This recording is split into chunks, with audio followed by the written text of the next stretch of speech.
Si vous maîtrisez le concept que je vais vous expliquer aujourd'hui dans cette vidéo, les gars, je vous assure que dans les 3 prochains mois, vous serez rentable sur le marché financier. Car aujourd'hui, dans cette vidéo, je vais vous apprendre comment trader, où trader et où se situe la haute probabilité sur le marché du trading. Alors, si vous maîtrisez bien le concept, je vous assure que vous allez devenir rentable et encore, vous allez gagner de l'argent grâce au trading. Bien avant de commencer la vidéo, pensez à liker la vidéo, abonnez-vous à la chaîne si vous êtes nouveau. On commence juste après l'intro. Stay tuned.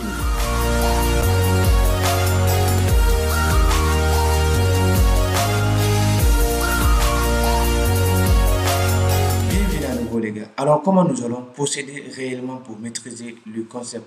Les gars, ne vous inquiétez pas, c'est très facile et je vais vous apprendre petit à petit et vous allez comprendre que c'est facile à maîtriser. D'abord, nous avons besoin de comprendre l'endroit où nous devons utiliser le concept. Et c'est ça la clé, les gars. Donc, la base des bases, c'est de comprendre d'abord l'endroit où vous devez utiliser le concept. OK? Donc, s'il faut, il faut noter, les gars. Donc, du coup, lorsque vous avez ces endroits, OK, où vous allez trader aisément sur le marché, ne vous inquiétez pas, je vais vous donner ces endroits clés que vous avez besoin réellement. Donc, nous avons besoin également de plusieurs endroits, mais je vais vous apprendre ici 3 endroits phares que vous allez devoir trouver sur le marché à chaque fois que vous voulez trader avec le concept. Et c'est facile, les gars. OK? Les 3 endroits phares que je vais vous donner, c'est la multiplication bloc, le breaker block et l'order block.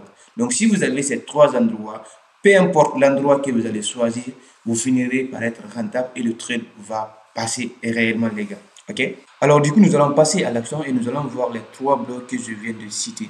Nous avons la mitigation block, le breaker block et l'order block. Alors, voici comment la mitigation block se représente sur le marché. Les gars, c'est très facile à comprendre. OK? Il suffit juste de trouver d'abord le mouvement actuel du marché. Lorsque vous avez ça, le prix qui peut tendre vers la hausse. Et là, maintenant, nous avons une pause. Suite à ça, nous avons la création d'un petit bloc. Et là, du coup, ce petit bloc-là va chercher à créer en fait un petit mouvement aussi. Mais rassurez-vous que ce mouvement aussi ne devrait pas dépasser ce précédent high. OK?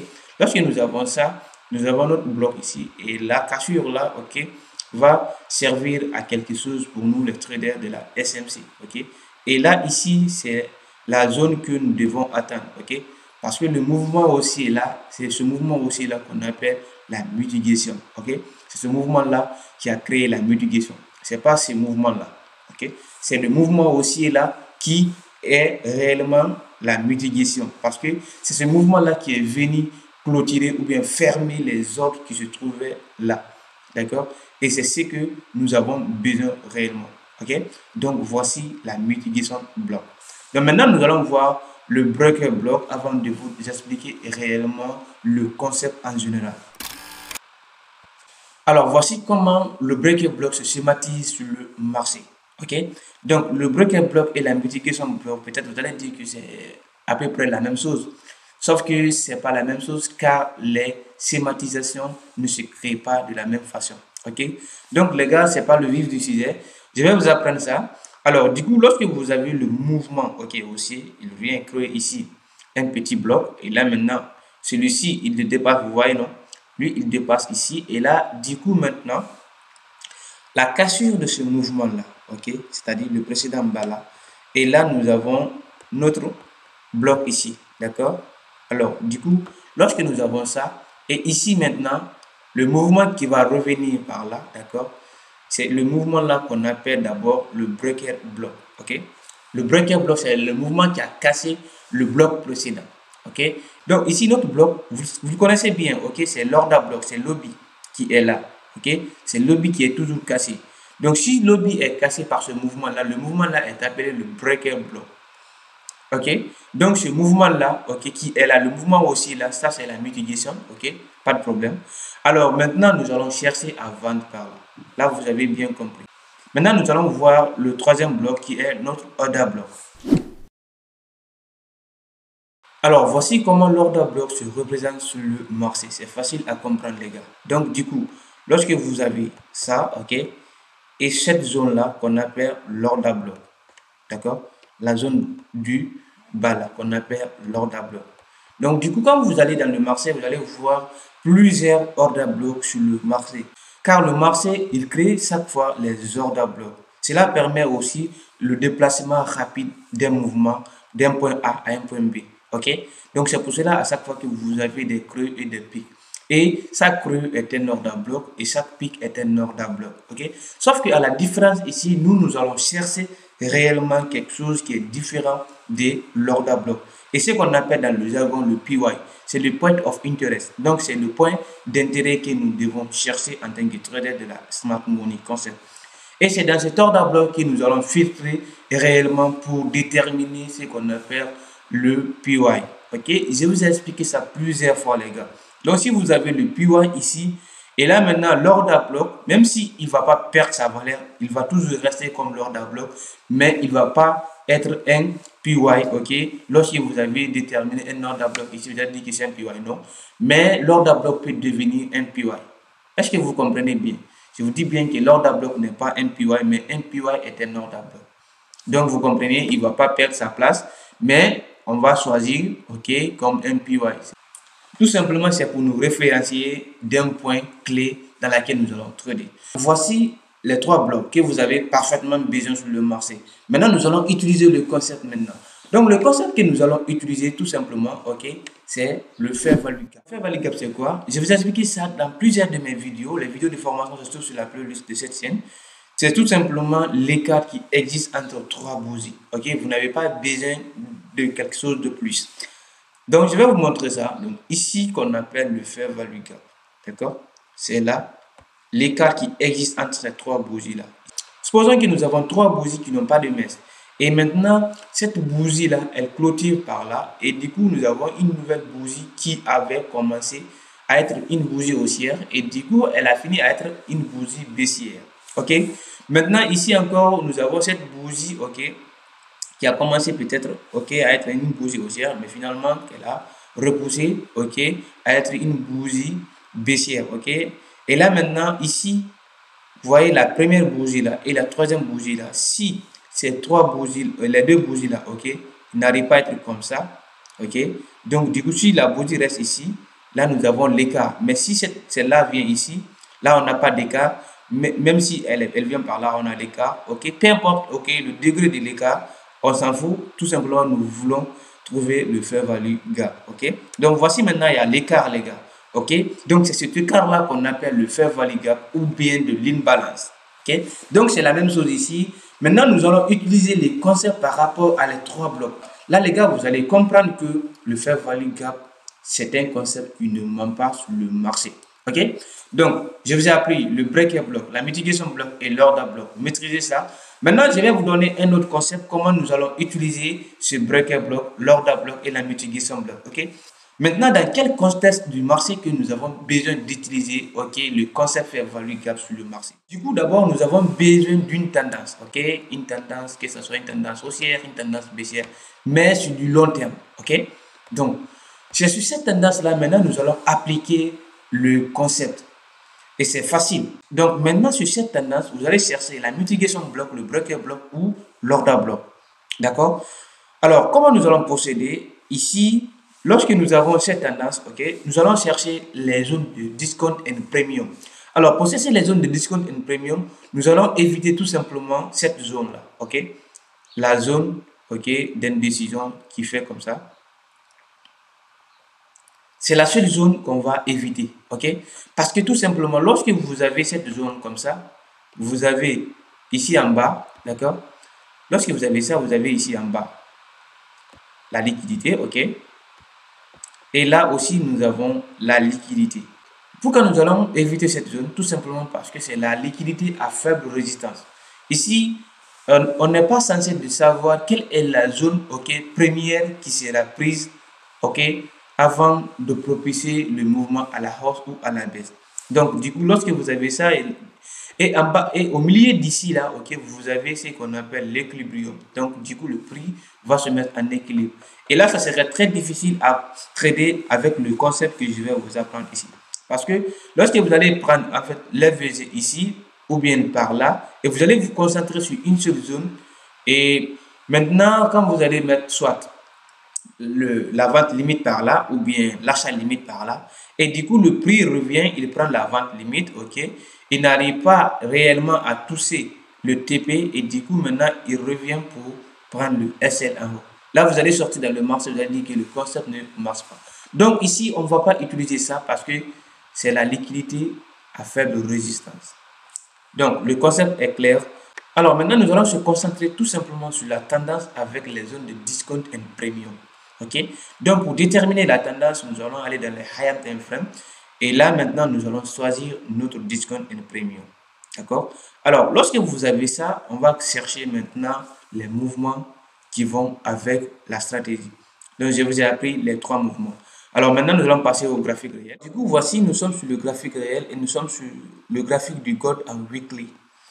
Donc, on va déterminer la tendance. Ok, nous avons le high, low, high, low, high and low. Ok. Alors maintenant, nous allons chercher l'origine, ok, de la hausse au niveau de ces deux lots là. Ok. Ici, vous allez trouver quelque chose, ok, par là, d'accord. Là, nous avons l'order block. Très bien. Ok. Alors, ici, ce mouvement-là, tout simplement, c'est la bougie rouge là qui a déterminé cette zone comme une zone d'order block. Ok. Maintenant, par là, nous avons ce qu'on appelle l'LVZ. Ok. Alors, qu'est-ce que nous allons passer par là? Ok.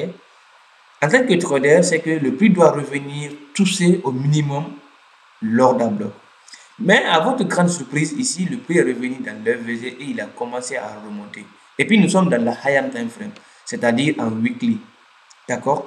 Donc, qu'est-ce que vous allez dire ici par là? Si quelqu'un vous a dit que vous allez toujours acheter ou vendre au niveau des breaker blocks, au niveau des order blocks, vous allez dire que le concept ne marche pas. Mais ce que je vais vous apprendre aujourd'hui, vous allez voir que ça marche partout, les gars.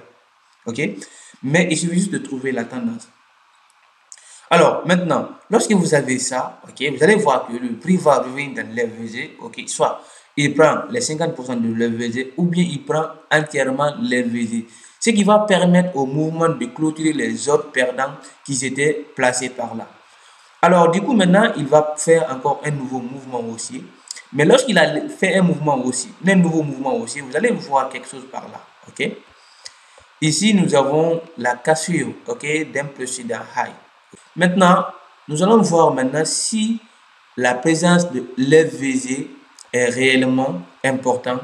Alors, vous allez voir ici que là aussi, nous avons un écart entre ces trois bougies-là. Ok, très bien. Donc, le prix est revenu dans l'FVZ. Et encore, nous avons la combinaison de l'order block par là. Et cette fois-ci que le prix est rentré dans l'order block. Et c'est à ce moment-là que nous allons choisir un PY dans l'order block. Ok? Cela veut dire que tous les order blocks ne sont pas les PY, mais tous les PY sont des order blocks. Vous voyez? Parce que ici, vous allez voir que l'order block n'a pas été touché, mais il est revenu dans l'FVG. Donc, le concept d'FVG, ça marche parfaitement. Par là aussi, l'FVG, ça marche parfaitement. On continue toujours. Ok? Maintenant, nous allons voir par là. Ok? Vous allez voir ici, on a la cassure. Ok? Ici, on a ça. D'accord? Et là, nous avons un order block par là. Ici. Donc, disons que c'est la higher time frame, ok. Si nous allons descendre dans les lower time frame, vous allez trouver que c'est des mouvements très intéressants, ok. Alors ensuite, maintenant, nous avons la cassure ici. Et là, maintenant, nous avons le mouvement là, ok. Lorsque vous avez ce mouvement là, ok. Et du coup, ici, c'est le breaker block, d'accord. Et là, maintenant, nous avons encore la création de ce qu'on appelle l'FVG, ici, ok. Ensuite, maintenant, nous avons ici ce mouvement-là, un order block, ok, qui est devenu un PY. Alors, maintenant, vous allez voir que ici, ok, on va trouver maintenant la multiplication block par là. Donc, les gars, vous allez comprendre que c'est très intéressant, d'accord? Alors, maintenant, nous avons ça. Le mouvement aussi, il a cassé ça, il est devenu le breaker block lorsqu'il est revenu dedans, ok? Donc, du coup, maintenant, nous allons chercher à acheter par là encore parce que nous avons un PY par là. Ok? Et ce mouvement-là, ok, on va chercher à comprendre si ce mouvement-là, nous avons ce qu'on appelle la multiplication bloc. Donc, du coup, ici, si vous allez chercher la multiplication bloc par là, tout simplement, il faut descendre dans les lower time frame. Ok, très bien. Donc, en weekly, on était là, les gars. Donc, vous voyez maintenant, en daily, vous allez voir que ça commence à être très intéressant, les gars. Maintenant, ici, on va se baser sur cette zone-là, d'accord? S'il faut même, je peux faire le replay. Alors, voici maintenant, nous allons faire le replay en daily pour voir réellement la mitigation block. Donc, du coup, nous avons notre high ici. C'est le plus haut de notre mouvement.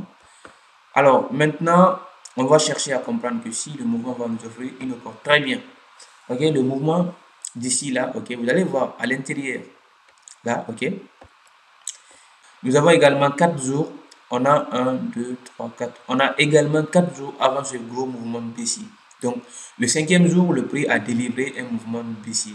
Et là, maintenant, nous avons quelque chose ici. Nous avons le dernier mouvement aussi qui va créer l'ordre à bloc ici. Ok, nous avons la cassure par là, d'accord. Alors là, du coup, nous allons chercher la mitigation bloc. La mitigation bloc, c'est que le prix va revenir par là. Vous voyez ici maintenant, c'est que je vais vous montrer ça. C'est comme ça, d'accord. Il vient, il monte, il casse ça. Ok, vous voyez que ce mouvement-là, il ne dépasse jamais ce high-là, d'accord. Et du coup, maintenant, on revient, on va par là. En fait, je vais vous montrer encore plus clairement, les gars. Vous allez voir que ici, d'accord, c'est-à-dire vous avez un mouvement haussier ici avec le petit mouvement baissier qui a cassé le précédent bas là, ok, vous voyez. Alors le mouvement haussier là, ok, cette bougie haussière qui est là, elle ne dépasse pas le high de cette bougie là. Maintenant vous allez chercher un mouvement baissier qui va venir casser le précédent bas là. Donc là du coup on vous a appris que c'est le coach, ok. Et là déjà le coach a été déjà créé il y a longtemps ici dans le lower time frame. Et maintenant nous on va chercher à vendre par là, ok.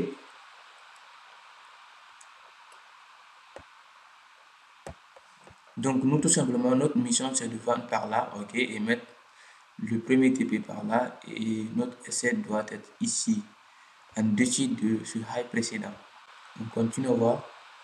Ok, là, tout ce que vous allez voir ici, que vous allez voir que le prix est rentré dans la zone, il a exécuté le mouvement, ok. Donc, voici, et le prix, je tend vers la baisse pour donner le TP, ok. Vous allez voir que le TP n'a pas été touché, mais ne vous inquiétez pas. Je vais vous expliquer cette partie aussi. Vous allez voir que ici, d'abord, il est revenu dans l'FVG, puis maintenant, l'ordre à bloc, ok, et puis le PY ici, en bas. Vous voyez? Et c'est ce qui a fait que le prix, il est remonté en haut. Donc, tout ça, c'est pour délivrer le mouvement baissier, ok? Alors, du coup, on continue. Et finalement, il est revenu dans la zone de notre TP. Ok, donc à partir de là, on peut clôturer. Et maintenant, on va chercher encore une nouvelle opportunité. Nous avons la cassure de ce mouvement-là. Ensuite, maintenant, nous avons l'ordre à bloc, lobby par là. Ok, ensuite, maintenant, on va chercher quoi? On va chercher réellement à comprendre que si cette zone-là comporte de l'imbalance dans les lower time frame, on cherche maintenant à vendre encore là-bas. Et du coup, on peut vendre encore ici à nouveau dans les conditions que le high là ne dépasse pas ce high là. Parce que là, ce qu'il est en train de créer, c'est la mitigation bloc. Donc, du coup, on va chercher tout simplement une nouvelle zone, ok, de TP. Et là, donc voici le mouvement qui a cassé le bloc là, d'accord. Et le mouvement aussi là, c'est ce mouvement là qu'on appelle la mitigation bloc, ok. Il va revenir clôturer les ordres qui ont été placés par là, ok les gars. Donc, du coup, on continue. Alors, vous avez vu qu'il est revenu dans cette zone, ok, pour clôturer en fait les ordres qui ont été placés par là. Encore, il a créé une nouvelle cassure et là maintenant nous avons ça. Nous avons ça. Et là nous avons l'ordre à bloc ici. Donc vous voyez maintenant le concept ici, l'LVG est là. Maintenant, on continue, vous allez voir qu'à partir de là, le prix va commencer à vendre encore. Parce que les conditions que nous avons besoin pour la mitigation bloc, c'est que le mouvement là ne dépasse pas ça. Et ce mouvement là aussi ne devrait pas dépasser ce high là. Ok?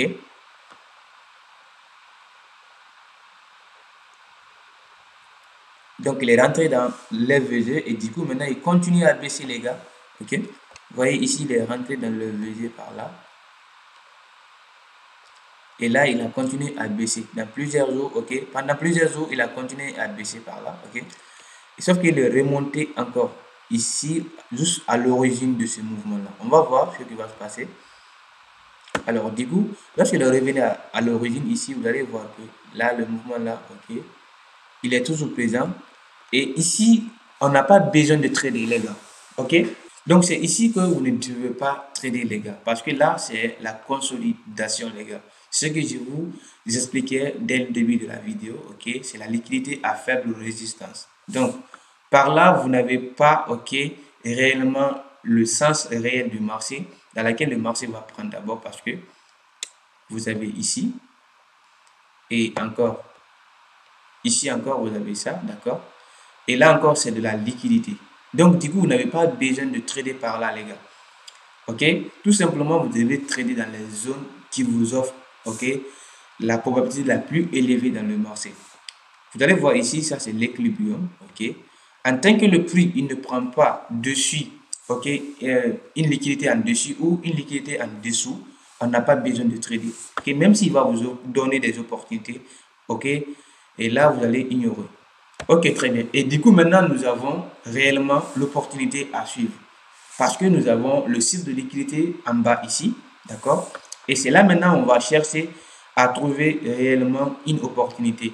Et du coup, maintenant, vous allez placer votre FIBO pour déterminer les zones de discount et premium au niveau de cette impression baissière. D'accord? Et c'est là maintenant on va créer en fait plusieurs mouvements. Ok? Ici, vous avez ça, le VZ. Et là, vous avez les VG. Donc, ici, OK, par là, là, nous avons à l'intérieur, dans la lower time frame, la consolidation. Donc, probablement, on n'a pas besoin de cette zone-là. OK, on n'a pas besoin de cette zone-là. Et maintenant, on va se concentrer sur cette zone-là. D'accord? C'est-à-dire l'FVG qui est là, on va se concentrer ici parce que l'FVG là, il va être l'FVG protégé.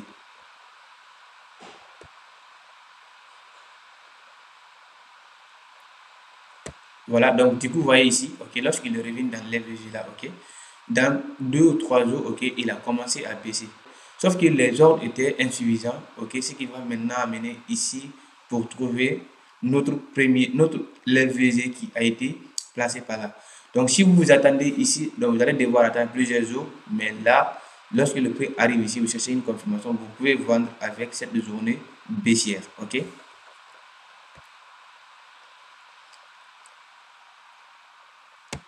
Ok, très bien. Donc, du coup, voici maintenant que le revient dans l'FVG principal avec notre order block. Il a commencé à baisser maintenant. Ok, c'est comme ça que vous allez trouver l'FVG idéal, les gars. L'FVG ne ment pas, les gars. Alors, cette trader, si vous avez suivi jusqu'ici, c'est ici que prend la fin de cette vidéo et on se retrouve à la prochaine. Ciao.